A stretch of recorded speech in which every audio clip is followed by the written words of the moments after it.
Ladies and gentlemen, it's time for... It's the Real Jonathan Smith Show on Indy's Sports Ticket, 1430 AM and 99.5 HD2. What's going on? It's the Real Jonathan Smith Show here on Indy's Sports Ticket on a fantastic Friday. Man, happy Friday. Got a great loaded show for you. A lot of Colts Titans game, obviously on Sunday. Big one for the Colts. Trying to avoid starting 0-3 in divisional play. I got some thoughts on playoff baseball.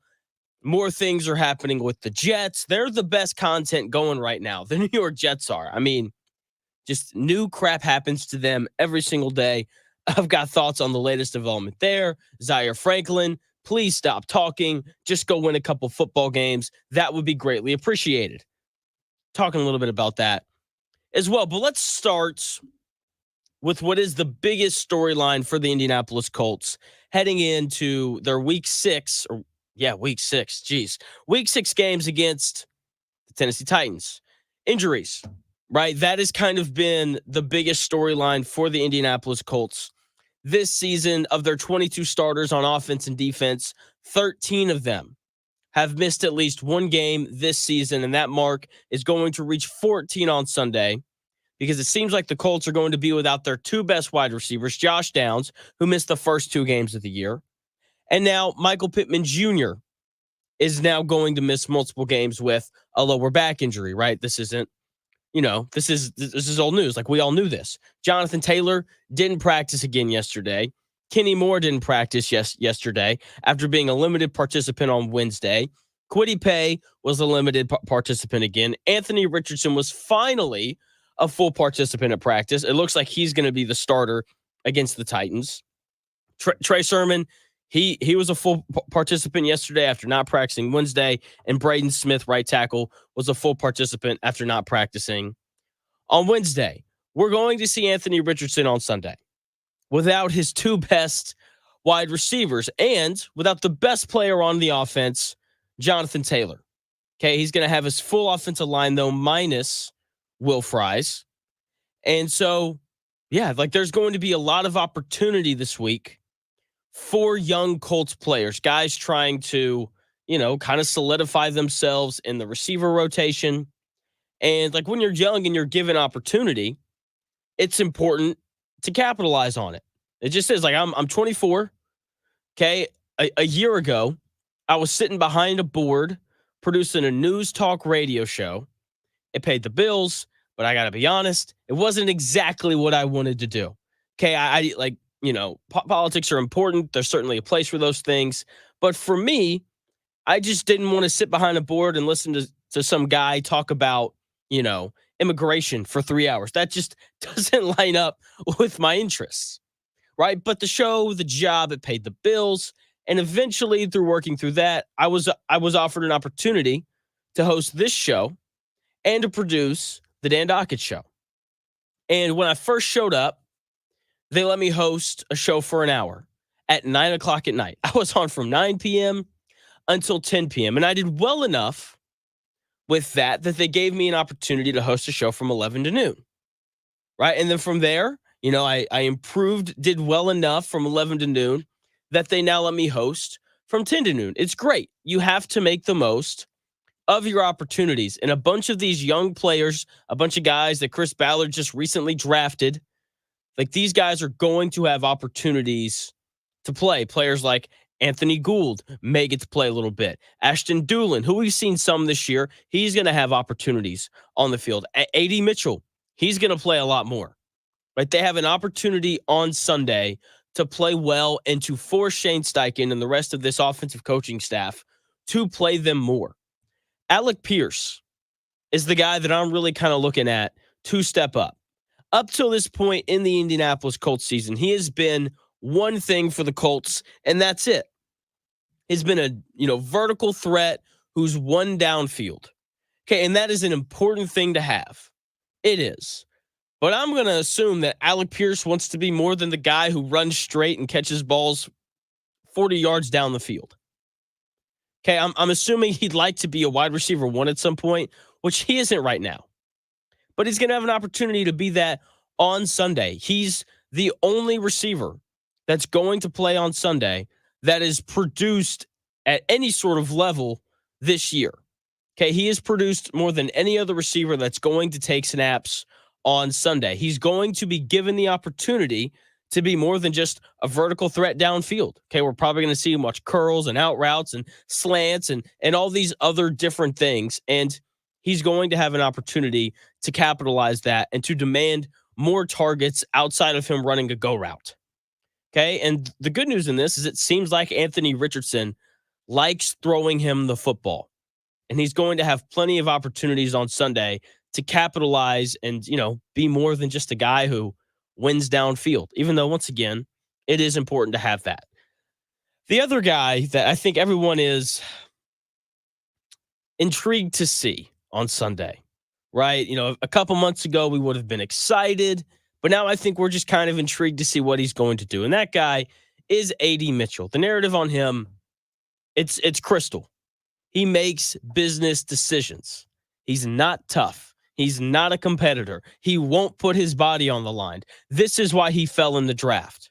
Right? These are all the things that people have said about him. Look, I don't know the dude. We'll see, but I'm with a lot of you guys. From what I've seen on the field, he's pulled up a couple times, and that's not okay. Right? But Colts wide receiver coach Reggie Wayne, the great Reggie Wayne, right? Because you can say what you want about him as a coach. As a player, he was pretty good. Reggie Wayne was asked about 2 minutes worth of questions about Adonai Mitchell yesterday or 2 days ago. And he was very adamant, very much defending his guy. Here's Colts wide receiver coach Reggie Wayne defending his rookie receiver, A.D. Mitchell. Reg, what's your message to AD right now? You feel like he needs to finish plays. What about it? Just keep playing football. So he's learning to be a professional. So just keep playing ball. Stay away from you guys. He does. He has shown his talent because he's winning on these routes a lot, right? And so He's probably got the most separation of anyone in this league. So he's open. We just gotta finish. what's the next step in finishing for him?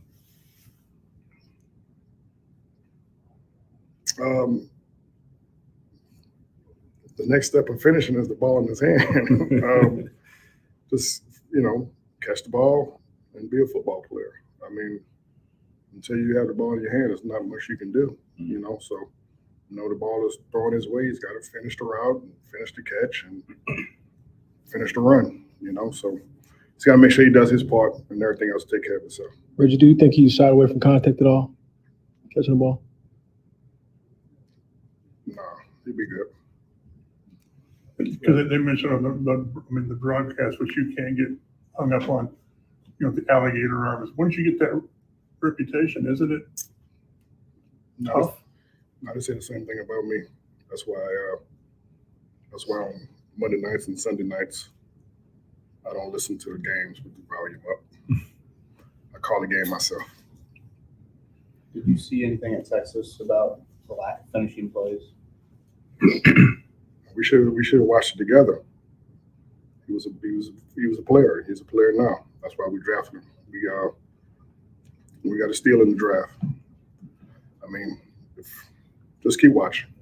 We got a steal in the draft. Reggie Wayne talking about Adonai Mitchell, despite Adonai Mitchell really producing at all this year. He hasn't really done very much. And, this is 2 minutes of Reggie Wayne defending A.D. Mitchell. And look, of course he defended him. He's his player. He's his guy. So, of course he's going to stand up there and defend him. I will say, Reggie Wayne's right about one thing. Adonai Mitchell gets open. He's been open consistently. He just has to finish plays, which is kind of the most important part. It is. You got to make the catch. You can't shy away from contact. Right? And if he can just catch the ball on Sunday. Look, if he wants to pull a Marvin Harrison or a Tyler Lockett of the Seahawks, maybe you watched that game last night, where he catches it and then he wants to go down, cool. Sounds good. Just catch the ball.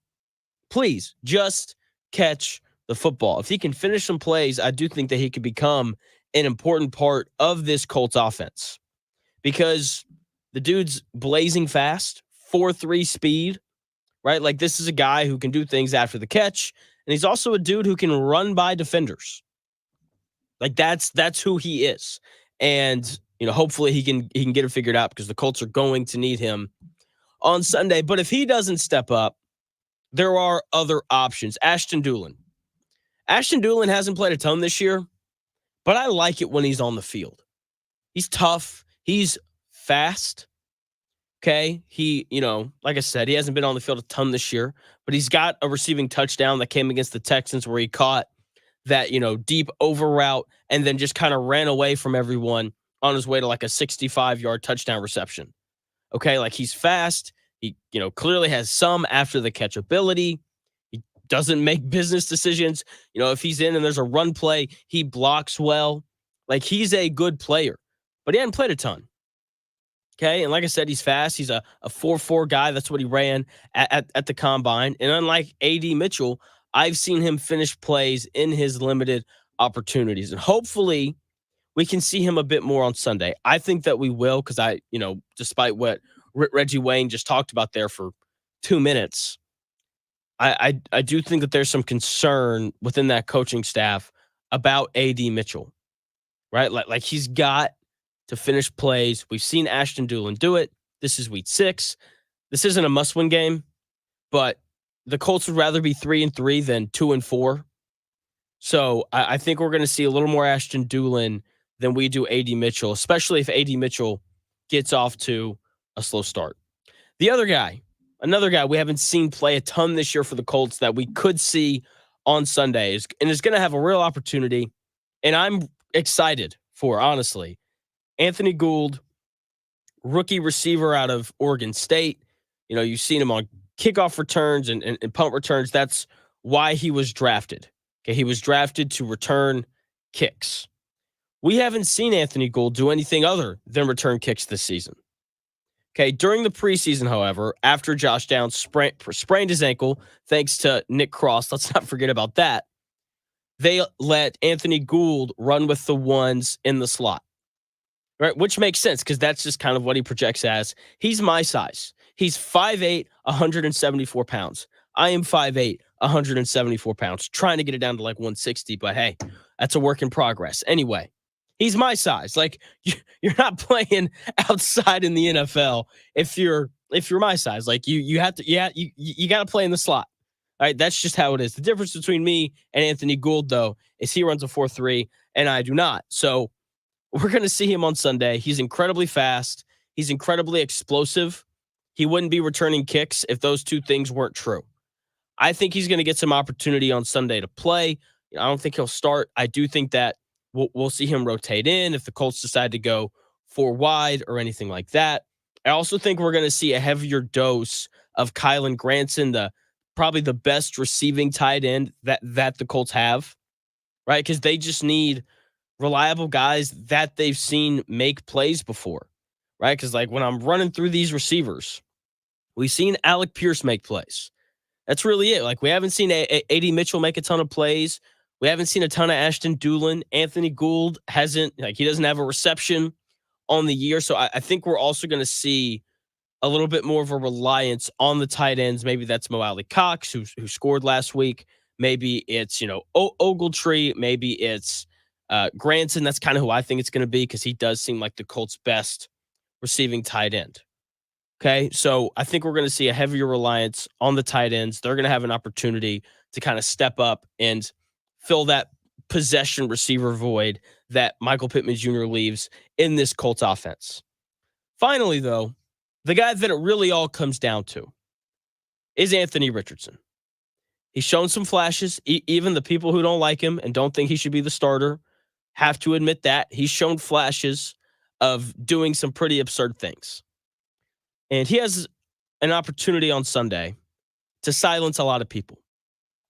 Okay, if he plays well without Josh Downs and Michael Pittman Jr., his 2 best receivers, right? If he plays well without the best or one of the best running backs in the NFL behind him, because it doesn't look like Jonathan Taylor's going to play.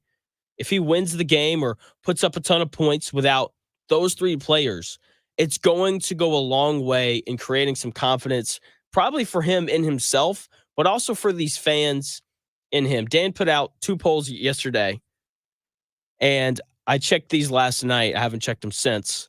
The first one asked the question, who should the Colts start on Sunday, Richardson or Flacco?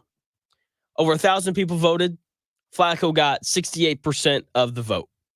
And then Dan put out a second poll asking who gives the Colts a better chance to win on Sunday? Flacco or Richardson. 80% of the vote was for Joe Flacco. There is a lack of confidence in Anthony Richardson from this fan base. And if he can figure out a way to win on Sunday, if he can figure out a way to put up 31 points, or 28, whatever it is, without his 2 best receivers and his best running back, it's going to go a long way in this fan base kind of having faith in him. And that's an important thing. Yeah, it is. Then again, it doesn't really matter what the fans think because it's pretty clear that the people in the Colts building, Ballard, Steichen, Jim Bob Cooter, they all clearly like him, and that's ultimately what matters. But at the same time, fans have power. Okay, fans get coaches fired all the time. Okay, we see it happen every year in every sport. Fans have legitimate power, and Anthony Richardson has an opportunity on Sunday against one of the better defenses in the NFL to go out and, prove that he has the capability of being the guy.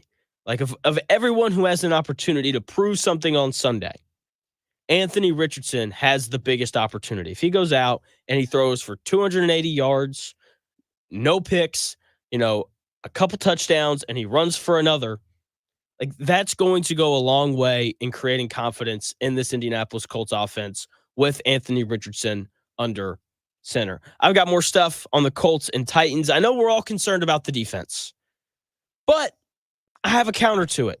I'm going to give you that counter when we come back here in about 4 minutes.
Unadulterated sports talk with unfiltered takes. It's the real Jonathan Smith Show on Indy Sports Ticket, 1430 AM and 99.5 HD2.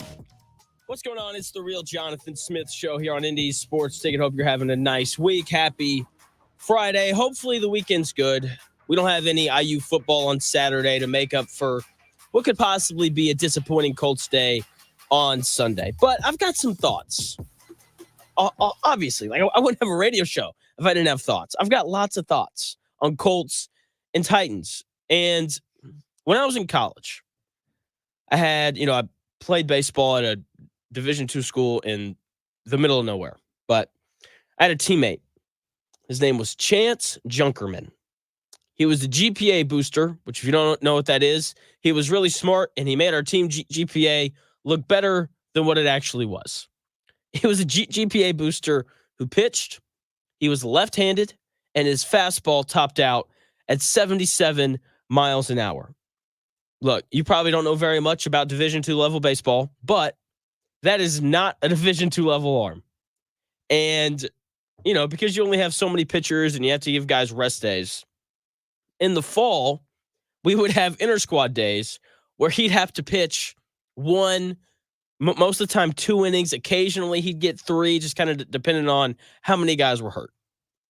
And if you were slumping, you hoped, you prayed, you looked at the practice schedule every day, hoping that you were going to have an opportunity to have Chance Junkerman pitch to you. You may not get a hit, but you knew you were going to find a barrel. Like you just knew he was going to leave that 75 mile an hour fastball middle in. You were going to, get a barrel on it, crush it. You might get unlucky and line out to like the left fielder or something, but you knew you were going to get a pitch to hit, and you knew that you were probably going to find a barrel. He was the get right pitcher, right? When things weren't going well, you wanted to face him because you knew you were going to have success. Pitchers had get right hitters. I remember we had a guy named Axton, Axton, Axton. And yeah, he was the same way. Like, didn't matter who he faced. He wasn't touching the ball. GPA booster, really smart guy, really nice guy. But he wasn't very good. And if you were a pitcher and you were having struggles with whatever, that was the guy that you wanted to face. And, I have labeled this Colts defense as the get right defense. This is the defense that you want to play when your offense isn't playing very well. But here's the thing.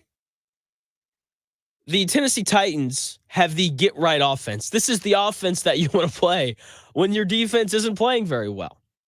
Right? That is the matchup this Sunday between the get right defense of the Colts and the get right offense of the Tennessee Titans. And because of that, I like the Colts to win on Sunday. I have yet to see Will Levis play well this year. And honestly, I only saw him play one good game last year, and that came on Monday Night Football against the Miami Dolphins. Now, once again, he's playing the Colts defense, right? Like, this is the defense you want to play when things aren't going well. This is a Colts defense that's not very good when it's healthy, and it's even worse when it's banged up and injured like it is right now. With that being said, I still don't think that Will Levis is very good. And while this Colts defense is incredibly capable of making opposing quarterbacks, take Trevor Lawrence, who was having the worst year of his career until he played the Colts, then he put up a career high in passing yards in a game, right? Like, this is a Colts defense very capable of making bad quarterbacks and offenses look better than what they are. But if there's a quarterback in the NFL capable of making a bad defense look good, it is undoubtedly Will Levis. This is the guy that the Colts want to play against right now. I mentioned this on my show yesterday. Will Levis has only played 2 games in his career where he didn't turn the football over. His completion percentage this year is pretty good at 68%. It's like, oh, that's an improvement from last year. It is. But his yards per attempt is 6.2. That is not very good. It's check down city there in Nashville when Will Levis is playing quarterback. So the passing game for the Titans with Will Levis in isn't very good. They don't push the ball down the field to create big plays, which is the name of the game. If you want to score points in the NFL, you have to generate big plays. You know what else the Titans don't do very well? They don't run the football. They are 18th in rushing yards per game, and they are 19th in average yards per carry. They don't run the ball well, and they struggle to throw the ball with Will Levis in.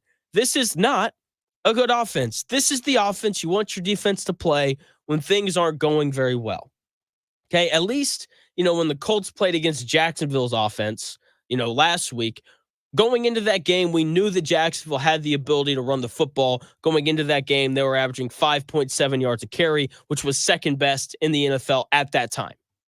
Right? So, with Jacksonville, we at least knew that was going to be something that the Colts had to deal with. But Tennessee, they don't run the ball and they don't throw it. Okay? The Colts defense feels like the, get right defense, the defense you want to see when you're trying to get things going offensively. But the Titans have the get right offense, the offense you want to play when things are going well defensively.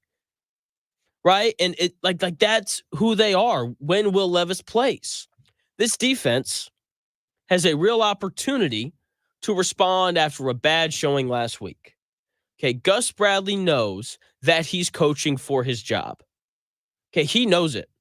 Okay, and look, when guys are desperate, they'll change their ways. They'll do crazy things, anything to find a little bit of success.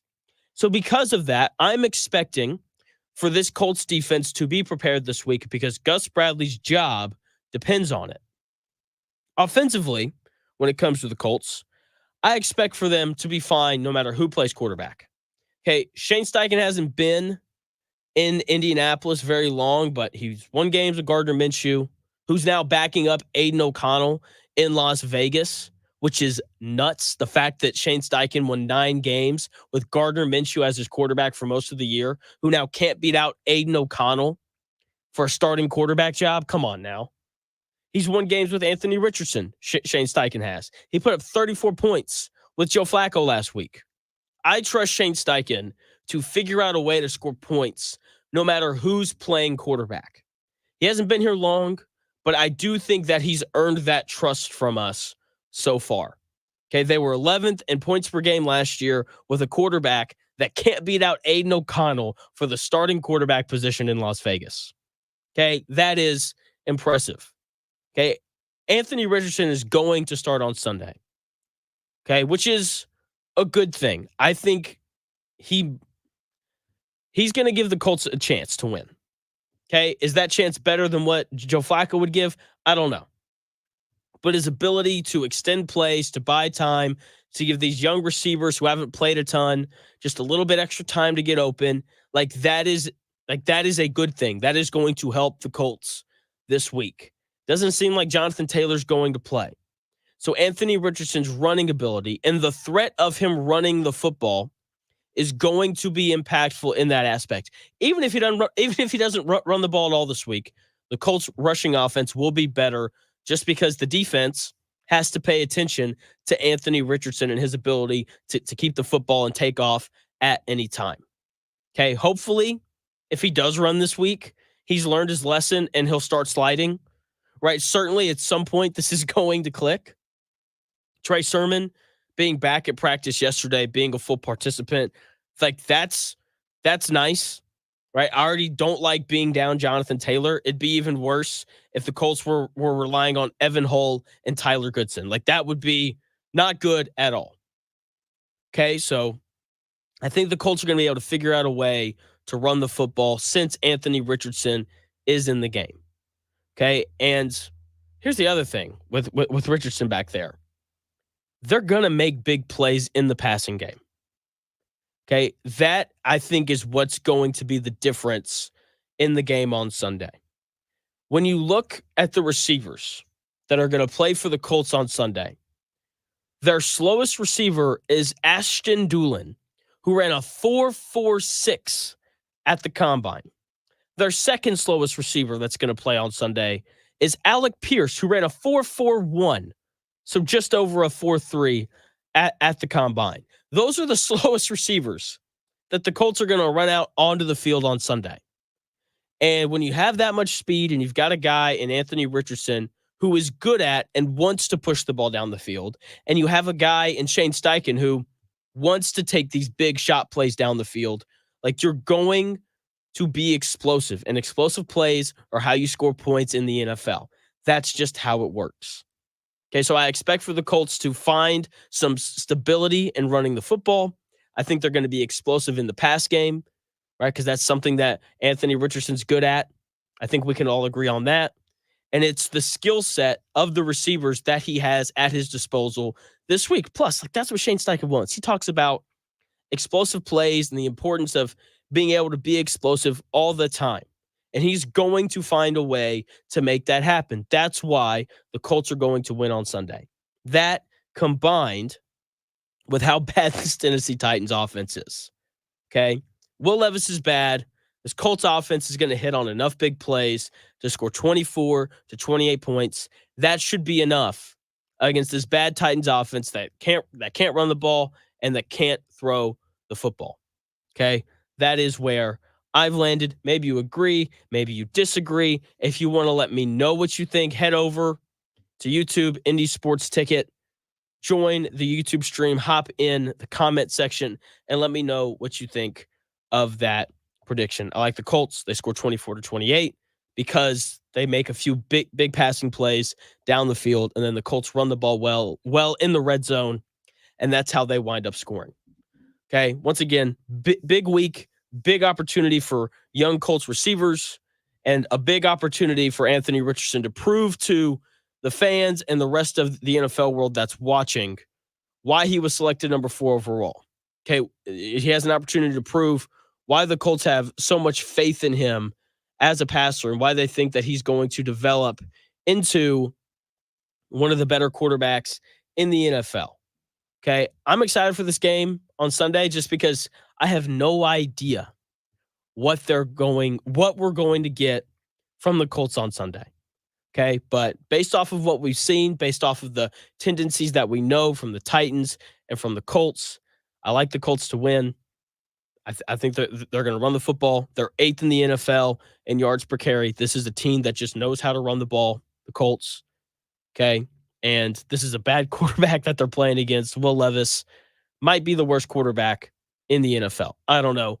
We'll see. I like the Colts to win on Sunday. When we come back here in about 4 minutes, I'm going back to Monday.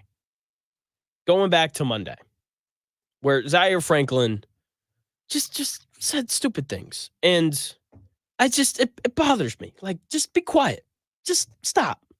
Zaire Franklin, the annoying thing that he said when we come back here in about 4 minutes.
More winners, more often. It's the real Jonathan Smith Show on Indy Sports Ticket, 1430 AM and 99.5 HD2. What's going on? The real Jonathan Smith Show here on Indy Sports Ticket. Hope you're having a nice Friday. Thanks for tuning in. No matter how you're tuning in, it's greatly appreciated as always. Moving on, Zaire Franklin. Don't talk, man. Like, just, accept that you played bad against Jacksonville and move on. Okay, Dan talked about this clip on his show yesterday. If you want to listen to the Dan Dockett Show, it's live here on Indy Sports Ticket every day from noon to 3. There's this clip of Zaire Franklin talking about the film session on Monday. You can hear ping pong balls in the background, all that kind of stuff. I don't really care about the ping pong balls. It just, it doesn't really bother me. But what does bother me is what Zaire Franklin said when asked about the film session on Monday. Not easy. Let me just say that. But that's how it's supposed to be. Just accountability throughout. But at this point, it's no more apologies, just change behavior. So we just got to be better, and that's what we will do. No more apologies, just changed behavior. Oh my gosh, that's like some crap that a screenwriter would put in a film. And then it would eventually turn into a meme. Like, I just why open your mouth? Like, seriously. Like, why can't he just say, film on Monday was good. We have a lot we need to fix. We'll be better Sunday. And then move on. Like, that's all that we need. Like, why can't he just say that? Instead, he's got to be like, it's no more apologies. Just changed behavior. Like, don't be quotable right now. Okay, like, if you want to be quotable, like, that's cool. I get it. But don't be quotable when you're 2-3 coming off of your worst performance, the defense as a whole, not Zaire Franklin individually. Don't be quotable after that performance. Like, if I'm in the process of not playing well, like, I don't want anyone to notice me. Like, why are you talking like this? Like, seriously, no apologies, just changed behavior. I have no doubt in my mind right now that Zaire Franklin's going to be bad on Sunday. Because this is just what happens. Okay, like when guys open their mouths and they say stupid things and they talk trash and all that stuff. Things just never seem to go well from there. Like when you say things like that, no apologies, just change behavior. It's just so stupid. When you say things like that, you're just setting yourself up to be criticized and made fun of. I don't get it. He reminds me of this guy that I played baseball with when I was in high school named Ladarius. Okay, and Ladarius, like I've got a million Ladarius stories. He's a bit of a wild card. Just did all sorts of stuff. But my favorite memory with him came when I was playing basketball at one of our other teammates. His name was Beezy. That wasn't his name. That was his nickname. That's what we called him. We were playing basketball at Beezy's house, and Ladarius showed up. Ladarius, 6'1", ripped, funny, just really, really cool dude. And so I show up, playing hoops. We've got 7 guys. We need one more to play 4-on-4. And whenever we played basketball at Beezy's house, we didn't play on a 10-foot goal. We lowered it down to like 8 feet, and we played dunk ball because, there's nothing more fun than dunking on your friends and running your mouth after. It's great, right? So I'm over at Beezy's house. We need one more. My dad's pretty young. He and my mom had me when they were in college. And so my dad was a youth pastor for a long time. He gets along well with teenagers. So Beezy's like, hey, Jonathan, like your dad's across the street. Would you ask him if he'd be willing to come over and play? I'm like, yeah, sure. No doubt. So, so I run home. Say, hey, Dad, we have 7. We need one more. My dad jumps off the couch and is like, yes, I would love to play basketball with you guys. So my dad comes over. He's never met Ladarius. He knows who he is. So, they shake hands, whatever. Hey, I'm Mark. Hey, I'm Ladarius, whatever. Like I said, Ladarius, 6'1", crazy athletic, ripped. And then you've got my dad, who's this 5'6", 30-something-year-old white guy, right, who's out of shape. So in addition to Ladarius being one of the best athletes I've ever known, He's also one of the best trash talkers I've ever met. And look, here's the truth of the matter. When you talk a lot, you eventually say something funny or smart. That's just kind of how it is. So we're playing basketball, on like this 8-foot rim. And Ladarius is under the basket and this guy's guarding him. And Ladarius turns around, takes both hands, shoves the guy to the ground, calls for the ball, grabs it, and he dunks it. And the guy that he shoved over is obviously upset. And he stands up and he starts complaining, he shoved me, all that kind of stuff. So Ladarius looks at him and says, quote, I'll never forget when he said this. This ain't softball. This ain't volleyball. This the paint. It's tough down here in the paint. That's what he said. Everyone laughs because that's pretty funny. And then we just kind of go on about the game. Not 5 minutes later, we're setting screens for each other. Defenses they're all having to switch. Someone sets a screen for my dad. Ladarius gets switched on to my dad. And my dad winds up underneath the basket. Someone makes a nice little post entry pass. And my dad catches the ball, tucks the basketball like it's a football, leans into Ladarius, shoves him like just full-blown forearm shiver. He shoves Ladarius away. And, because my dad's a 5'6", overweight white guy, he doesn't shove Ladarius very far, who's this 6'1", athletic, strong high schooler. So Ladarius stumbles back, tries to get back in the play, and winds up getting dunked on by my dad. Which, look, man, when a 30-something-year-old white dude dunks on this 6'1", athletic, football and baseball player, people have a tendency to go nuts. So it happens. Everyone's going crazy. We're running around screaming, yelling, laughing at Ladarius. Things finally calm down. And, everyone's ragging on Ladarius, giving him just the hardest time. And Ladarius eventually complains, and he's like, well, he shoved me. If he hadn't shoved me, then, this wouldn't have happened. And without skipping a beat, my dad looks at Ladarius and goes, what are you talking about? This ain't softball. This ain't volleyball. This is the paint. It's tough in the paint. And, Ladarius's mouth just kind of hangs open. Everyone starts laughing more. And the truth of the matter is this incredible memory never would have happened if Ladarius had just been like, you know what? Yeah, I shoved you, and then just kind of moved on. So I'm kind of glad he didn't do that because I love this story so much. But I feel the same way about Zaire Franklin. Him opening his mouth when this Colts defense is playing arguably the worst, is playing some of the worst defense in the NFL. Nothing good can come of this. Nothing good can come of this. Right. And he talks big before the season and before the season even started. And he didn't deliver in the first 2 games. And the fact that he said it's no more apologies, just changed behavior, even though through 5 games he's only played well twice, it makes me have no faith in him whatsoever. And I now expect him to play terribly.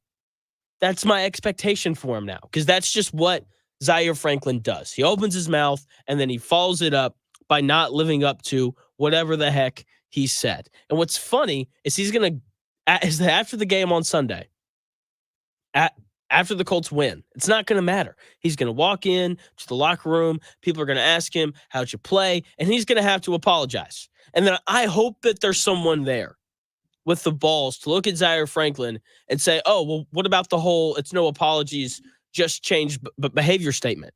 No one will ask him that question, but that is what should be asked as soon as that happens. Because I'm telling you, he's not going to play well on Sunday because this is what Zaire Franklin does.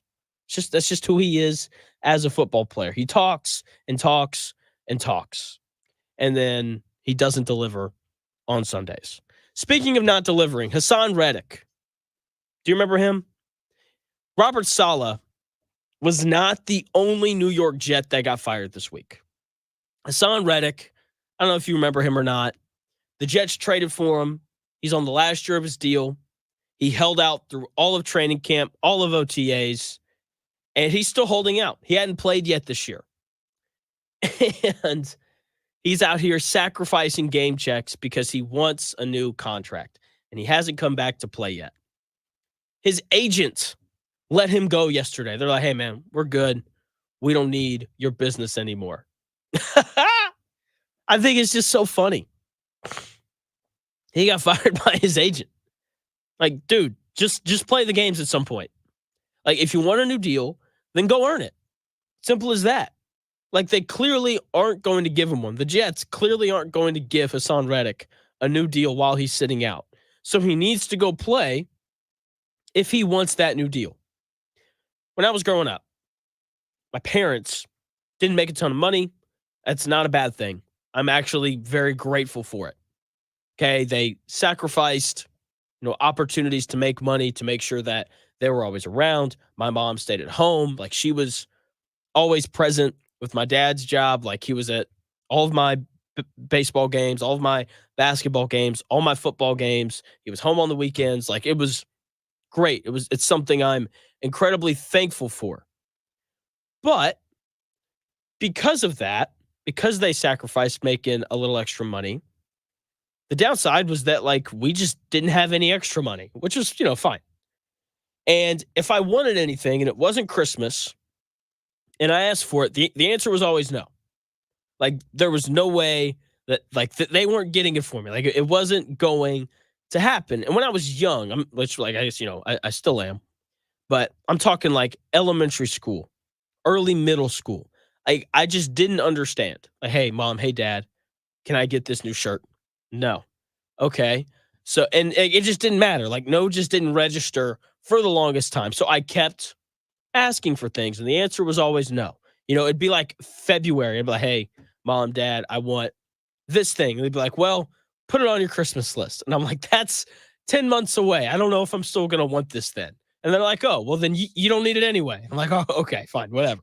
The answer was always no. And eventually, I just learned and accepted that they weren't buying me stuff unless it was for Christmas. Okay, and I learned that before I turned 14, like before I went to high school, I just kind of knew that, like, they weren't going to buy me stuff unless it was Christmas, which is cool. Like, parents don't have to buy their kids things. Okay, they give them food, water, shelter, clothing. That's the only stuff that you have to buy for your kid. Okay. And, I eventually learned this before I turned 14. And you would think that 30-year-old Haason Reddick would realize that what he's doing isn't working. Okay. Like, I've got a 1-year-old nephew who will sit in his high chair and eat food, and he'll be like, all done. And my brother, who's his dad, which is really weird. It's really weird when you see your siblings become parents. Like, it's just like, geez, you have a lot of responsibility, and I wouldn't trust you with anything. But anyway, Leo, that's the name of my nephew, he'll be like, all done. And my brother will look at him and be like, no, you're not. You need to finish that. And, from my understanding, when my brother first started doing that, Leo would whine and complain about it. But eventually he learned, like, okay, like, I have to eat all this, and then I'll be able to go do whatever it is that I want to do.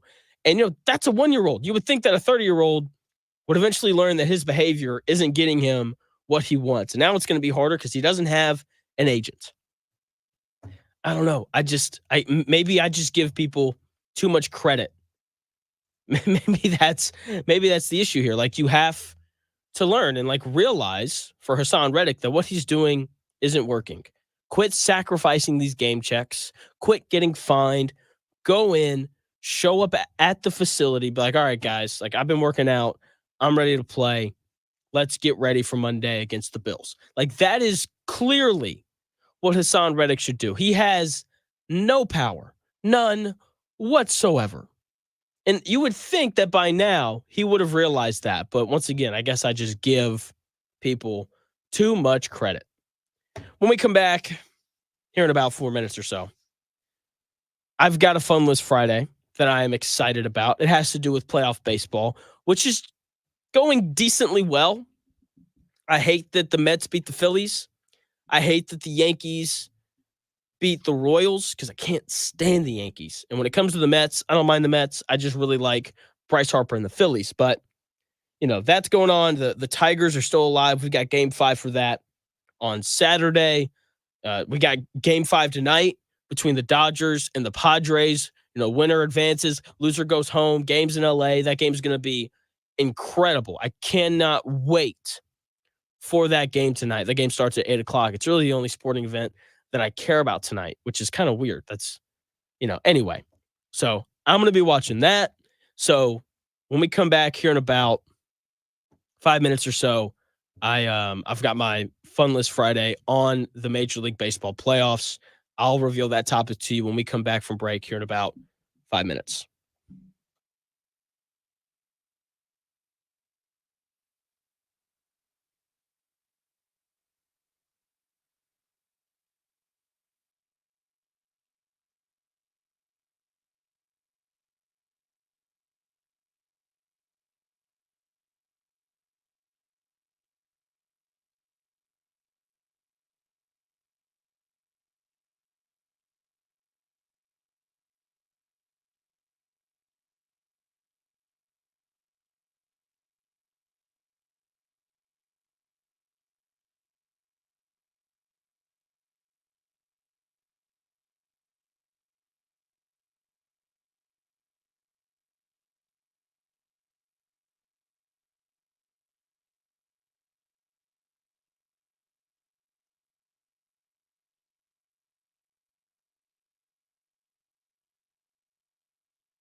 Ladies and gentlemen, it's time for It's the Real Jonathan Smith Show on Indy Sports Ticket, 1430 AM and 99.5 HD2. What's going on? It's the Real Jonathan Smith Show here on Indy's Sports Ticket. Hope you're having a nice, pleasant week.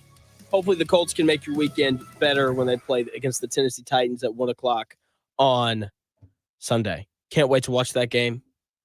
Okay, Will Levis, Anthony Richardson. Going to be interesting to say the least because you never really know what you're going to get with those two guys. Before I continue to talk about that game here in about 20 minutes, I want to talk about my Fun List Friday.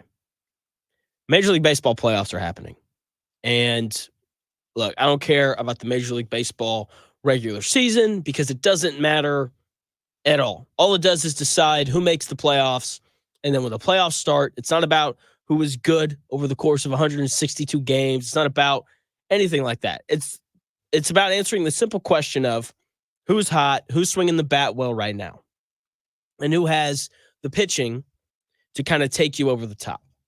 And I got to be honest, like I don't really think about that stuff. When it comes to the playoffs, especially when the Cubs aren't playing, because when the Cubs are playing, I'm obviously going to pull for them. But when they aren't, I have to find a team to root for because it's just more fun watching sports when you're rooting for someone. It just is. And we've got 6 teams left. We've got 2 Game 5s these next 2 days, which are awesome. Win or go home. It's going to be great. Dodgers, Padres, they play Game 5 tonight, 8 o'clock in LA. That game should be a blast. Divisional opponents, they clearly don't like each other. So that game tonight should be a lot of fun. And then tomorrow night at 8 o'clock, I got to be honest, there's so much good college football on that what I'll probably do is put the college football games up on my TV and then do like a little iPad on like the Ottoman while I'm mainly watching football for this baseball game. But I am intrigued because it's Guardians, it's Tigers. Tigers are one of the best stories going in sports right now. They play their Game 5 tomorrow night at 8 o'clock in Cleveland. Okay, the Mets and Yankees, they've both already punched their tickets to the championship series. Look, the World Series, if the Yankees play, from like a ratings perspective, if the Yankees make the World Series, whether they're playing the Dodgers, Padres, or Mets, baseball couldn't be happier. Okay, but then again, the Tigers or the Guardians could totally ruin that, and that would be awesome because who likes the Yankees? The answer is no one. That leads me to my Major League Baseball playoff team likability list. That is my Fun List Friday for today. 6 teams left. And look, number 6, it's not hard to figure out. It's the Yankees. No one likes the Yankees. Okay, the only people that like the Yankees live in New York. Okay, I hope they lose every game that they play. I've disliked them from the moment I came out of my mother's womb. Okay, I've been raised not to like them. I'm assuming you don't like them either. Okay, because who likes the Yankees? The answer is no one. The answer is no one. Okay, they're the rich guys who just buy all their players. Aaron Judge, I got to be honest, I do like him. I think he's getting a bad rap for his playoff struggles. Hitting, in the 3 or 4 hole is really tough, especially in games that matter because the opposition just isn't going to let you beat them. Like if you watch that series against the Royals, like the Royals are pitching around him every time he's coming up to the plate. They're not throwing him inside. They're not really throwing him very many fastballs, right? The approach has very much been, look, the Yankees might beat us, but it won't be because Aaron Judge did. Okay, so I do like Aaron Judge, but outside of that, can't stand him. Cannot stand him. So Yankees, no one likes them. They're 6th, the final spot on my MLB playoffs likability list. Number 5, I think a lot of people are expecting the Dodgers here, but I do not have the Dodgers here. I have the Padres. The Padres are annoying. They drive me nuts. I don't like Manny Machado. Him, throwing the ball into the Dodgers dugout the other day was just annoying. Him running into the grass so that Freddie Freeman's throw would hit him in the back in Game 3. Like I don't like that kind of stuff. Tatis is fun. He's electric, but like the whole big bat flip stuff, like I don't mind a bat flip. I am in favor of bat flips. I am pro bat flip. But like there is like a point where it becomes annoying, right? And the Padres are more than past that point. They'll like bat flip on singles. And I'm like, what are y'all doing? They're incredibly cocky and gimmicky, and it's hard to root for them because of that. And that's disappointing because they've got good players. Like Fernando Tatis is one of the best players in baseball. Xander Bogaerts playing shortstop. He's been doing it at a high level for a long time. Same thing with Manny Machado, the King kid, the cross-body throwing righty who pitched really well the other night. Like they have players that I like, but they're so incredibly cocky and gimmicky and annoying that it's hard to root for them. Like, I hate the Dodgers, but I hope that they win tonight just so I don't have to watch that crap from the San Diego Padres anymore. Number 4 for my Fun List Friday Major League Baseball playoffs likability list. I've got the Dodgers. They're the Yankees of the National League, right? They can just go out. They can buy whoever they want. That's what they did with Ohtani. That's what they did with Freddie Freeman. That's what they did with Mookie Betts. Okay, like they can afford anyone, and it's hard to like these big market teams when they clearly have an advantage. It's much more fun to root for smaller marketed teams. It is. Like when the A's are good, I'm going to root for them. Probably not anymore because they're headed to Vegas. But when they were in Oakland, yeah, like you had to root for the A's because it was this small market team competing against teams that spent like twice as much money as they did, and you wanted them to win so badly, right? And the issue with the Dodgers, and like I want to dislike them, but they have likable players like Mookie Betts, one of the best players in baseball. I love Mookie Betts. Nice, down to earth, will play any position, anything to help the team win, right? He's played second base some this year. He played shortstop at one point. They've got him back out in right field, but he can play center. He can play left. He could probably play third base if they really needed him to. Okay, like he's extremely likable. Freddie Freeman, incredibly likable. You know, like all the videos with him and his kid, like they're sweet. And it's like, geez, man, this dude's a family man. Like it's hard not to like him. He wanted to stay in Atlanta. His agent screwed him over, basically lied to him. And so Freddie Freeman fired him, and now he's in LA, right? Like it's hard not to like Freddie Freeman. Clayton Kershaw, even though he's not playing, incredibly likable. They have all these players that are easy to like, unlike the Yankees. Like I don't like Giancarlo Stanton. Okay, Juan Soto, his little Soto shuffle, it's annoying. Don't like it. I don't like Volpe. Okay, like the Dodgers, even though they embody a lot of things that I don't like in baseball, the unfairness of it, being able to just go out and spend twice as much money than some of these smaller teams, I don't like that. But they spent their money on players that I do like, minus Ohtani. Anyway, number 3 on my Major League Baseball playoffs likability list. Number 3 here, I've got the Cleveland Guardians. Okay, they are a small market team. They've been good all year. This is kind of the beauty of baseball, where you can find these, not diamonds in the rough, but like you can spend less money and still have a really good baseball team, right? Like they're the 2 seed. They won the AL Central. Like this is a legitimately good baseball team, and they're a smaller marketed team. Okay, I don't think they've ever won a World Series. Don't hold me to that, but that feels right. And so, you know, like Francisco Lindor left a couple years ago because they couldn't afford to pay him. Now it's just Ramirez, who's one of the best hitters in baseball, switch hitting, getting it done from both sides of the plate. You know, they aren't overly flamboyant. You know, they just kind of go about their business and then they move on, and it's great and it's fun to watch. And I like the Guardians. Okay, they are incredibly likable. Number 2, I have the Mets. And look, they have the highest payroll in baseball. Okay, like they give out money like crazy. But they're the little brother. And like I myself as a little brother, you know, I've got an older one. Like I like to root for the younger brother. Like I like rooting for the Mets. I like rooting for the Nets in basketball. right? But like when it comes to the Mets, they go out, they spend all this money. It looks like everything is going to fall apart. It looks like they aren't going to make the playoffs. And then similar to the Tigers, they got hot. They surged late. They sneak into the wild card. Pete Alonso, right? Like they're on the verge of elimination. And Pete Alonso's like, nah, let me hit this 3-run homer in the top of the 9th inning and break Jonathan's heart because he bet on the Brewers.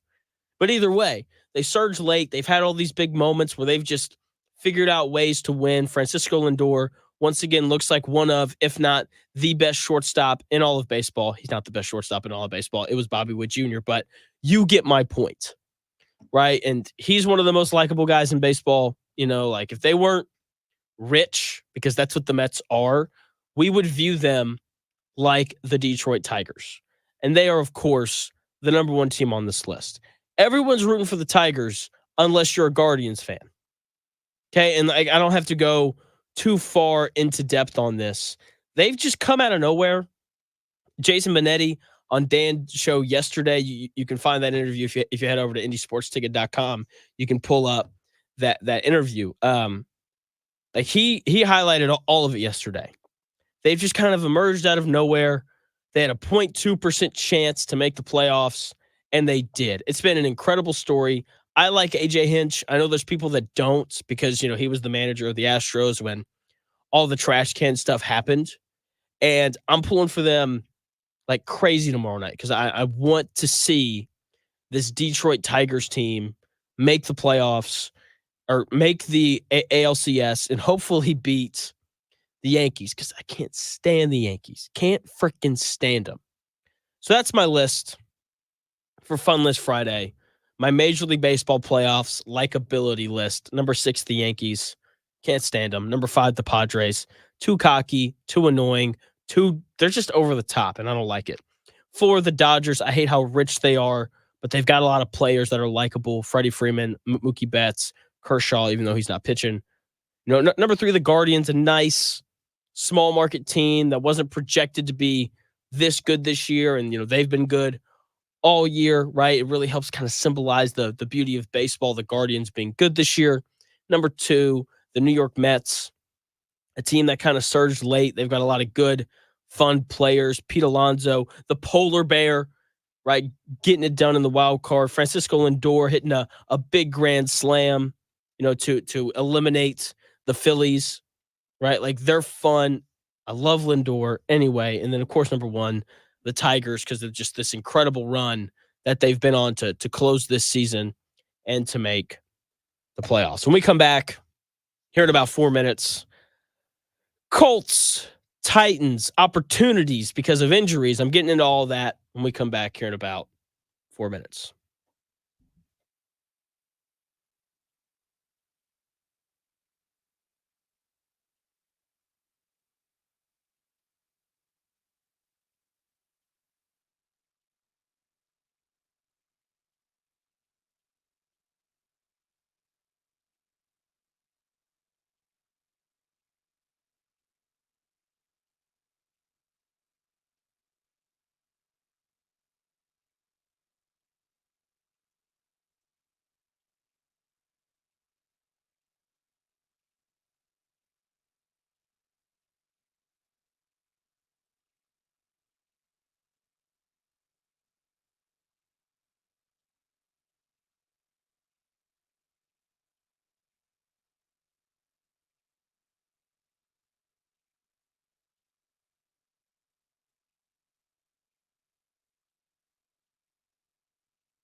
Often imitated, never duplicated. It's the real Jonathan Smith Show on Indy Sports Tickets, 1430 AM and 99.5 HD2.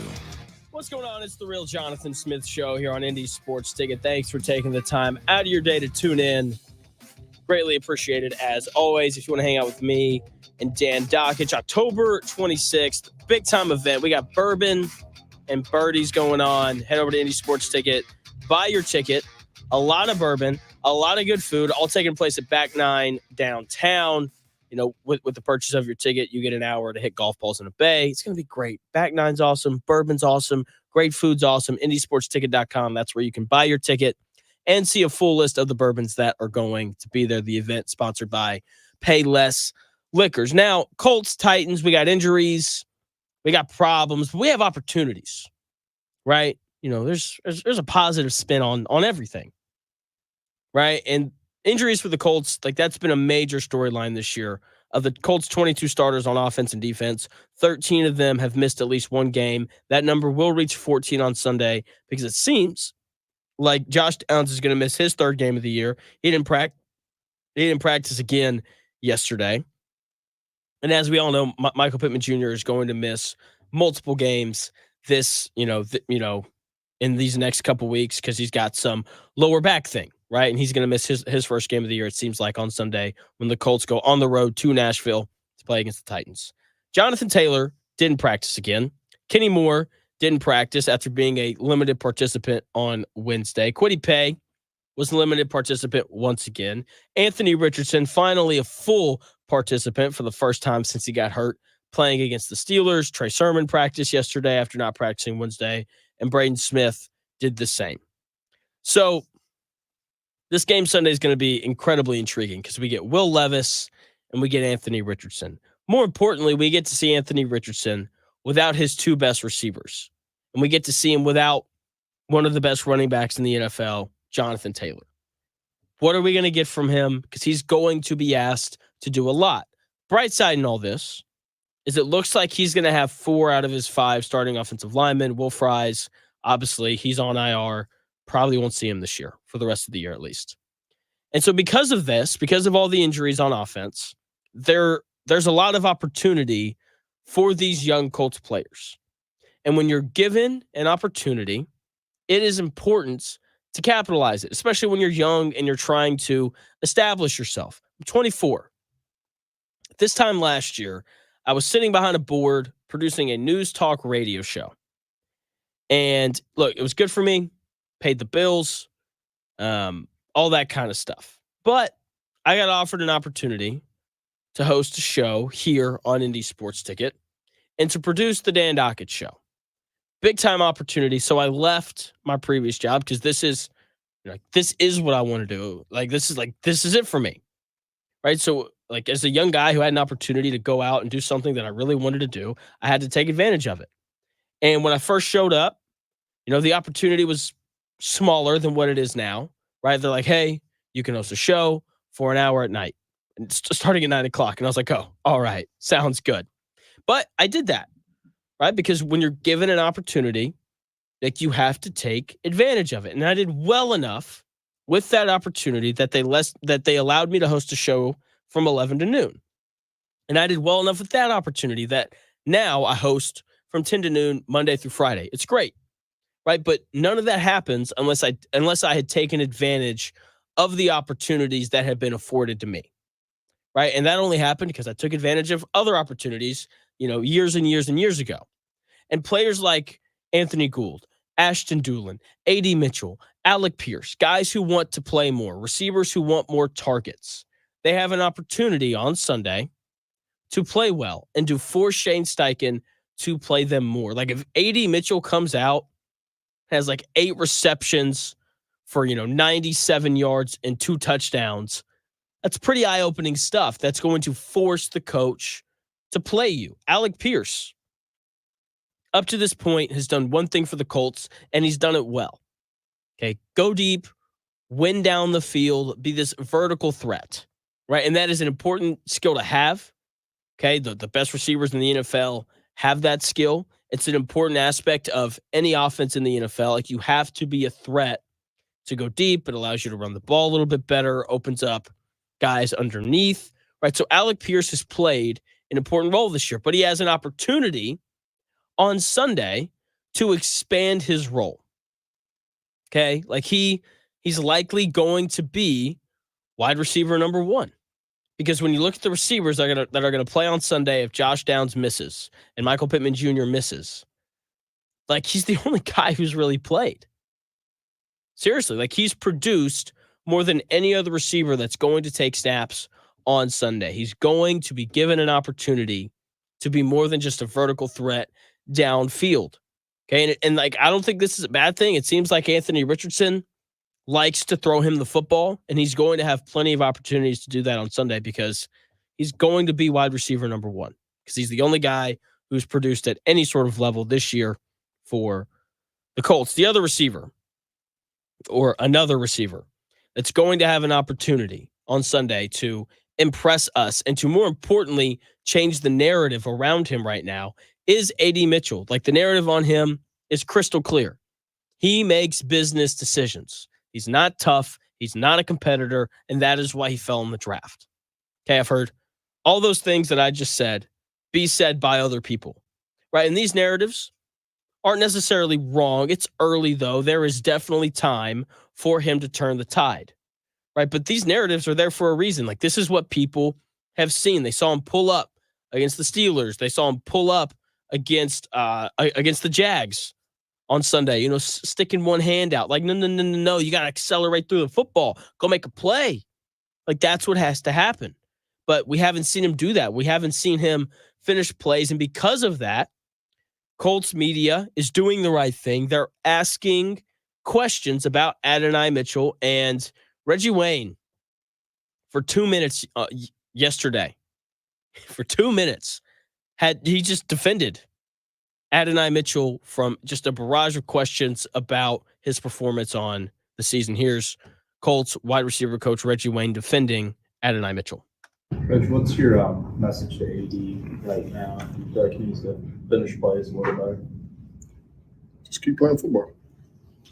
So he's learning to be a professional. So just keep playing ball. Stay away from you guys. He does. He has shown his talent because he's winning on these routes a lot, right? And so he's probably got the most separation of anyone in this league. So he's open. We just gotta finish. What's the next step in finishing for him?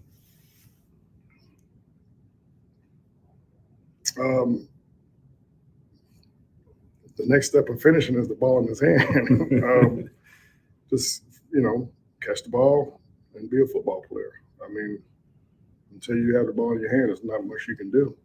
So the ball is thrown his way. He's got to finish the route, and finish the catch, and finish the run. So he's got to make sure he does his part, and everything else take care of itself. Reggie, do you think he shied away from contact at all, catching the ball? No, he'd be good. Because they mentioned on the broadcast, which you can't get hung up on, the alligator arms. Once you get that reputation, isn't it tough? No, they say the same thing about me. That's why on Monday nights and Sunday nights, I don't listen to the games with the volume up. I call the game myself.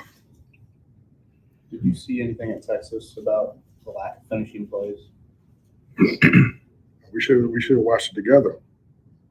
He was a player. He's a player now. That's why we drafted him.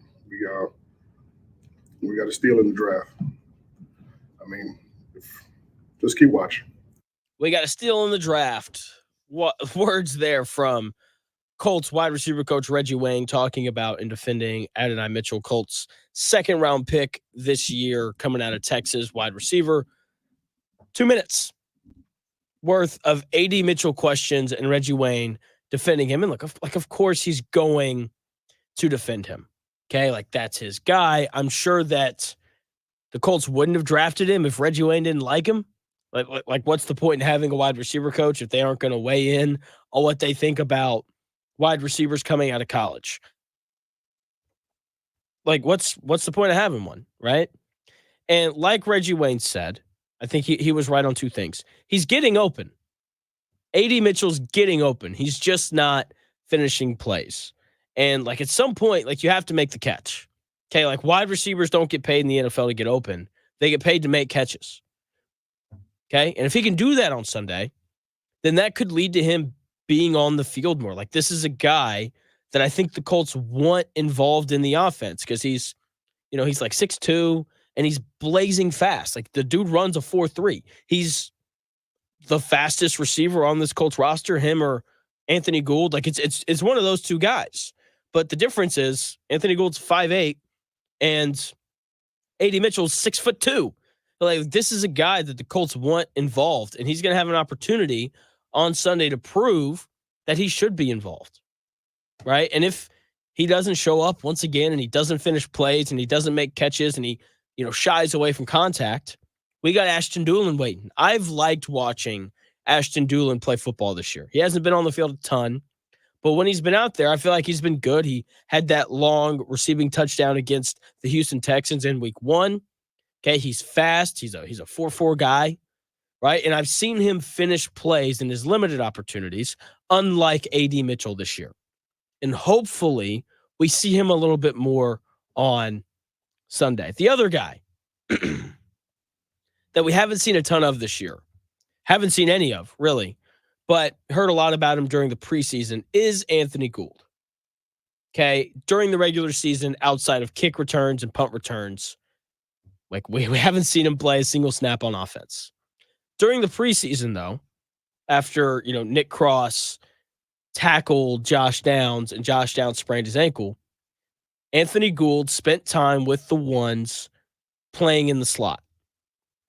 He's fast. He's explosive. Okay. And like he wouldn't be returning kicks and punts if those two things weren't true. He could get some opportunity on Sunday to play receiver, right? And if he can bring some explosiveness, if he can get open underneath, make things a little easier on Anthony Richardson, then like that could open up some opportunities for him to play in the future, right? Obviously, when Josh Downs comes back, those opportunities will shrink. But either way, like he has an opportunity to prove himself as being something more than just a guy who's explosive on kick and punt returns. And finally, the last guy who has an opportunity to prove a ton of things is Anthony Richardson. He's shown some flashes, but he has an opportunity to silence some people on Sunday. Okay, I don't think anyone can deny that the best version of Anthony Richardson is good, right? And that the best version of Anthony Richardson is fun and it's explosive and it leads to a lot of points. That is the best version of Anthony Richardson. But the issue is we haven't seen that very much. Okay, we saw it for a drive and a half against the Steelers. We saw it for most of the game against the Texans. Okay, that's really all that we've seen from him. And he has an opportunity on Sunday to be that without his two best wide receivers. If he goes out there on Sunday and he plays well without Josh Downs, and he plays well without Michael Pittman Jr., and he throws for 280 yards and a touchdown, and he runs for another 40 yards and a touchdown, people are going to get excited about that.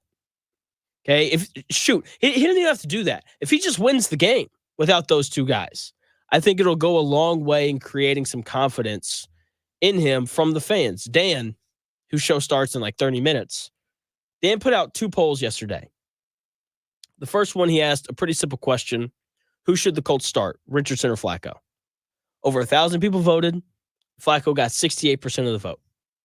Then he put out a second poll asking who gives the Colts their best chance to win on Sunday, Richardson or Flacco. 80% of the people said Joe Flacco. There is clearly a lack of confidence in Anthony Richardson from this fan base.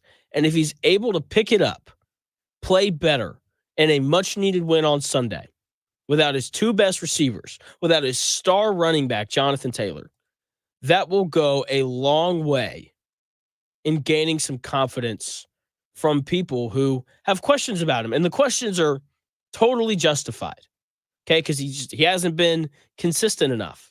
But if he can show a bit of consistency without Michael Pittman and without Josh Downs and without Jonathan Taylor, and if he's able to elevate this offense to a point where they win or have a chance to win, then I think people are going to be excited about what the Colts have at quarterback.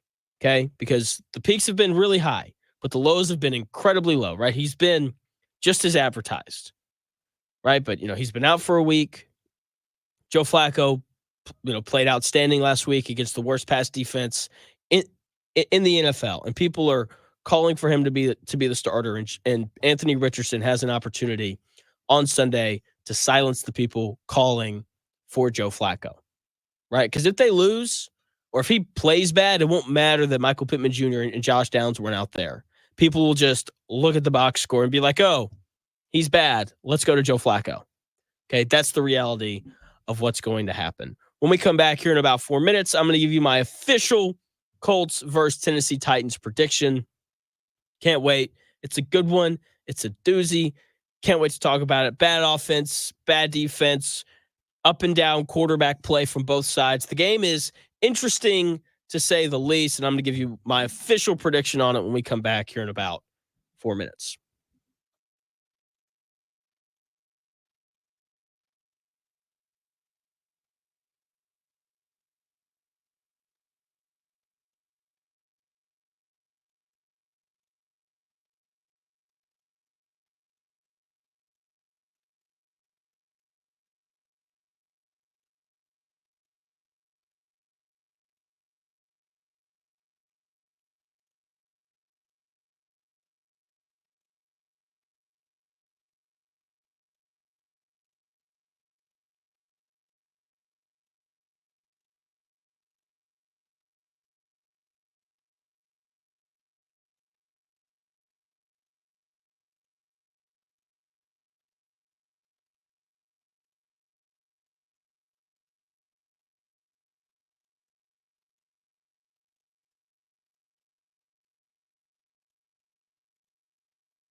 Welcome back to the real Jonathan Smith Show on Indy Sports Ticket, 1430 AM and 99.5 HD2.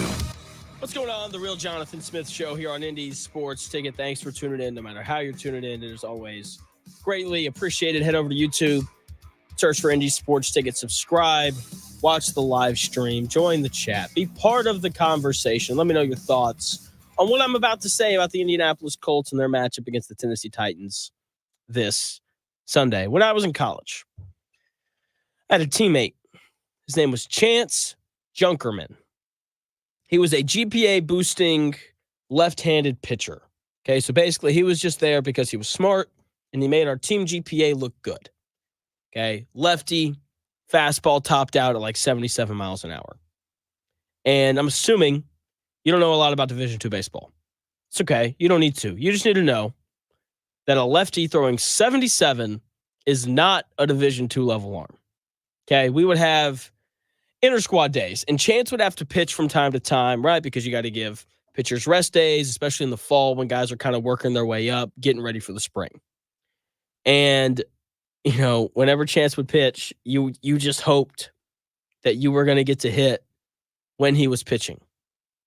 Right? That's just the reality of it. Right? Like if you were slumping, you definitely hoped that you were going to have an opportunity to face Chance Junkerman. You may not get a hit, but you knew you were going to find a barrel. He was the get-right pitcher. When things weren't going well, you didn't want to go hit in the cage. You didn't want extra BP swings. You just wanted to face Chance Junkerman in a scrimmage because he was terrible. And you knew he was going to leave a fastball out somewhere over the middle of the plate, and you were going to find a barrel. And even if you didn't get a hit, even if you got unlucky and you lined out, you just knew that finding a barrel would help you. And that's just who he was. He was the get-right pitcher. And there were get-right hitters as well. There's a guy named Axton. Didn't matter who he faced. He was an easy K. So if you were struggling with control, if you kept hanging your breaking ball, like this is the guy that you wanted to pitch to. It's just the reality of it. And we have a matchup this weekend between the get-right defense of the Colts and the get-right offense of the Titans. Okay, I like the Colts to win on Sunday because I've yet to see Will Levis play well this year. Now, I know that he's playing against the Colts defense, and the Colts defense, you know, enables guys to play really well. And I know that this Colts defense is bad when it's healthy, but, you know, and it's not even healthy right now, right? They're really banged up. So it's even worse because of that. But I still don't think that Will Levis is very good. And while this Colts defense is capable of making opposing quarterbacks look better than they are, if there's a quarterback in the NFL capable of making a defense look better than what it is, it's Will Levis.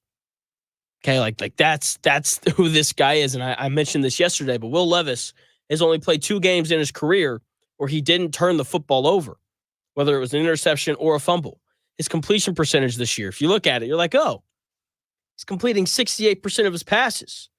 You know, like he's not playing that bad. That's just not true. His yards per attempt is barely above 6. It's a 6.2.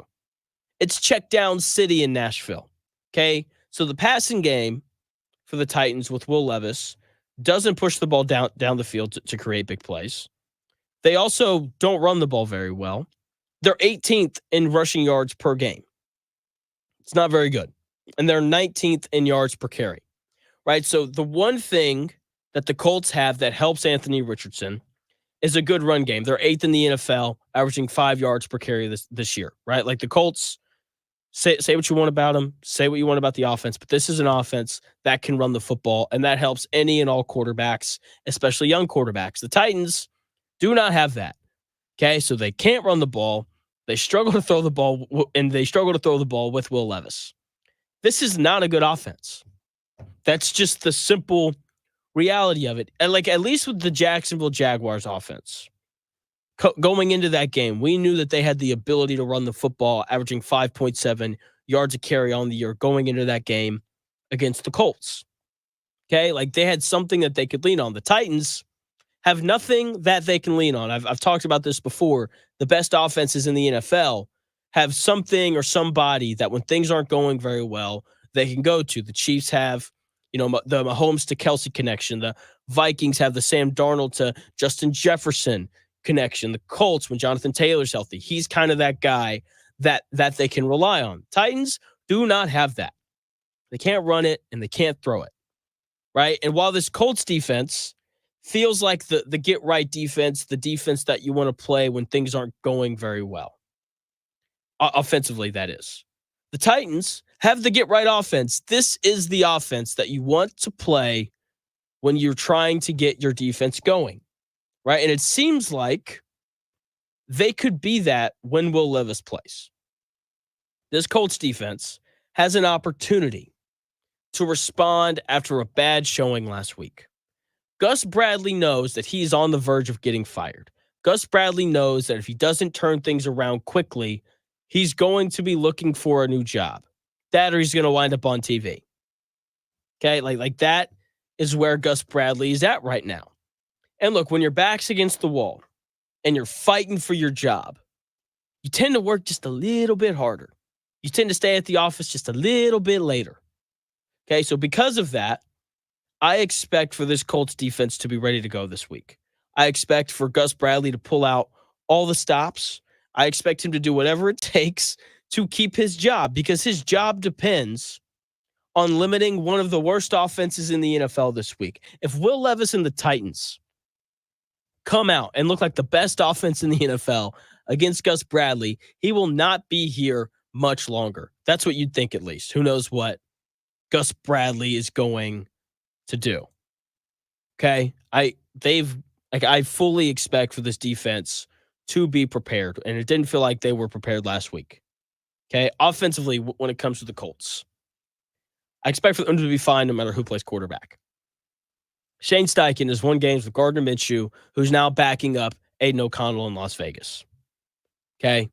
He's won games with Anthony Richardson. He put up 34 points with Joe Flacco last week. Look, the Colts could put me back there at quarterback, and I think we'd find a way to score points. Seriously, I trust Shane Steichen no matter who's playing quarterback, no matter who's playing running back, no matter who's playing wide receiver. He hasn't been here very long. Okay, I know that. But the Colts they were 11th in points per game scored last year, right? With a guy who can't beat out Aiden O'Connell in Las Vegas as their starting quarterback. Okay, this is a guy in Shane Steichen who is going to figure out ways to score points. Okay, I get it. He hadn't been here that long. He hasn't won a ton of games. But I feel like Colts fans that watch they know and understand that the problem is not Shane Steichen. The problem is Gus Bradley and Chris Ballard.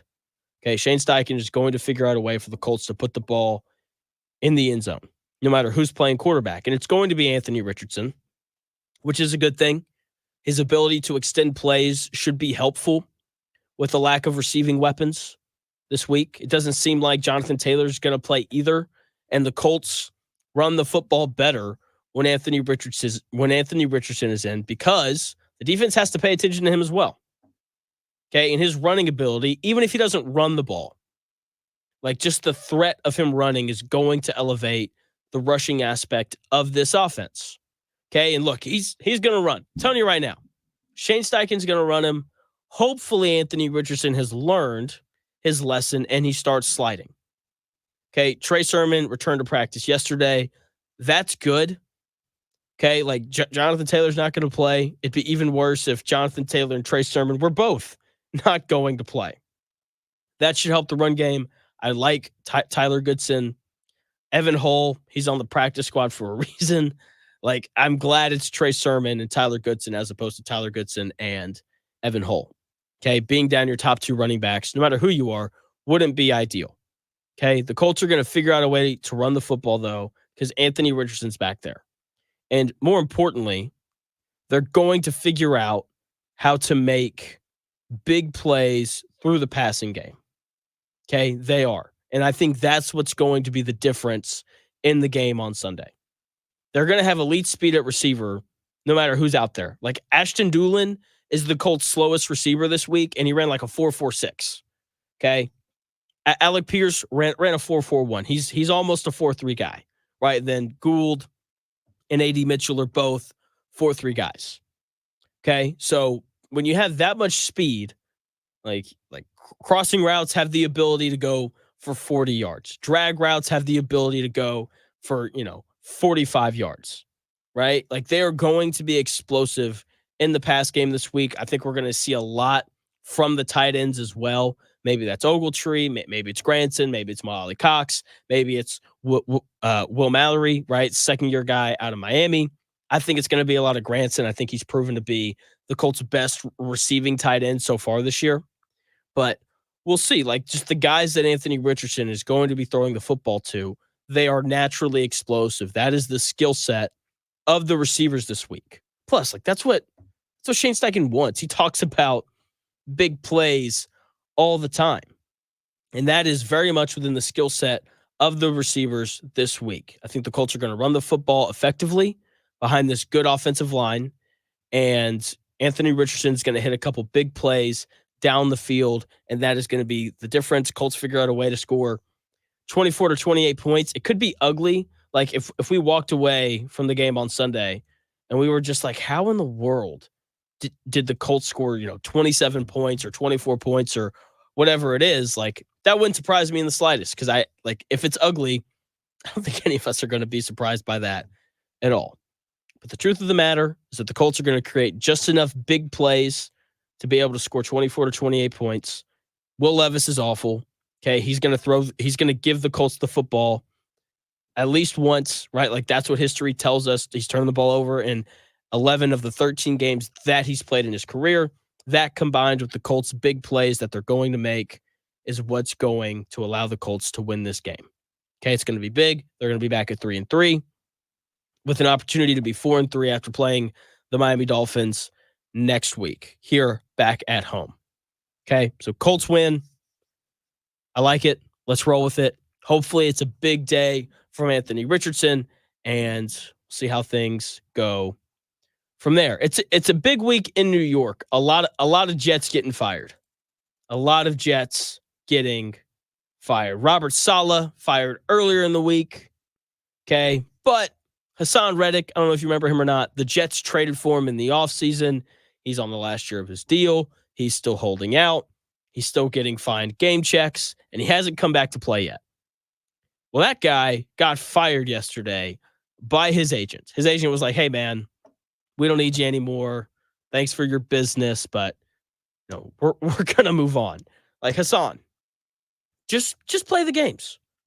Like, if you want a new deal, go earn it. Okay, because NFL teams don't like to give big contracts to 30-year-olds. That's what Haason Reddick is. He's 30 years old, looking for a new contract. All right, like quit wasting money, quit giving up your game checks, quit getting fined. Just go play. If you want a new deal, go earn it. All right, like you would think that eventually he would realize that this strategy just doesn't work. My parents didn't make a ton of money growing up. Right? It's not a bad thing. Something I'm actually grateful for. My mom was a stay-at-home mom.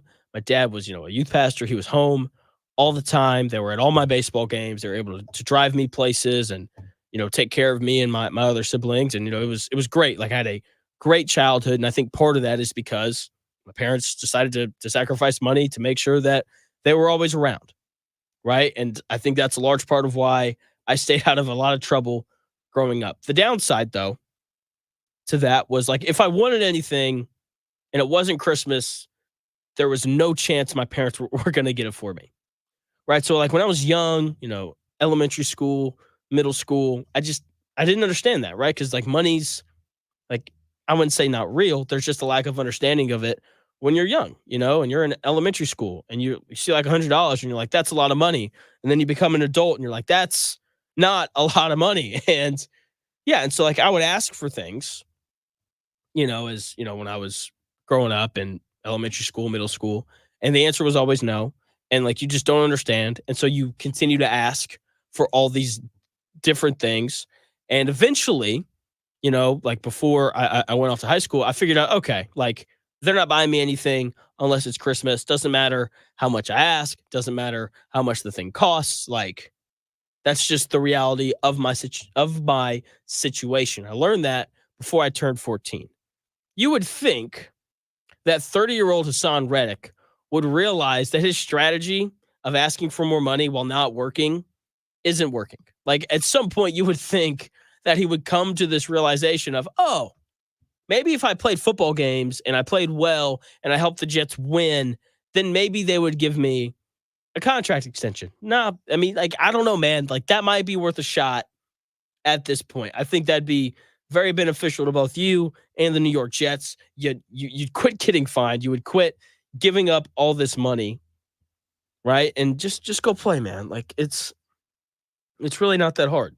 Like you have this opportunity to play a game for a whole lot of money this year. And I think that he should go and take advantage of that. Great football weekend lined up in front of us. Great playoff baseball. We got game 5s tonight and we got game 5s tomorrow night. That's going to be an absolute blast. Cannot wait to watch those. Dodgers, Padres tonight. Guardians, Tigers tomorrow night. Both games starting at 8 o'clock. And then, of course, we've got this loaded college football slate. Can't wait. I'm going to wake up, drink some coffee, probably play video games. My wife's out of town. And just wait for all of the good games to start, right? Because there's no good game on at noon unless you want to watch Alabama destroy South Carolina, or you want to watch Wisconsin play Rutgers. Okay, like there really aren't that many great. There's not any great game during that noon slate. Maybe Iowa, Washington. We'll see.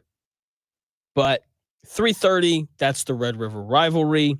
That's USC Penn State. Those two games, I think, are going to be good, fun, entertaining. 4 o'clock, Arizona at BYU. That game's going to be good. And then, of course, it's 7:30. Well, really, it's 7. We get the first good game, Florida and Tennessee. And then 7:30, you got Ohio State, Oregon, Ole Miss, LSU. A ton of good college football games on Saturday. A ton of good NFL games on Sunday. Can't wait. It's going to be a football-filled weekend. We got playoff baseball mixed in there as well. Do yourself a favor. Go home. Clean the house tonight, right? That way your wife, your girlfriend isn't asking you to do it tomorrow. And then just take the day, sit down, relax, watch football. It's been a long week, okay? I'm sure you have a real job, unlike I do. So take advantage of this great football watching weekend and have a good time. Thanks for tuning in to The Real Jonathan Smith Show. The Dan Dockett Show is on from noon to 3. It's coming up here in 5 minutes. I'll be back again on Monday to celebrate the Colts win over the Titans with you. Show starts at 10. I'll be on from 10 to noon. I will talk to you on Monday.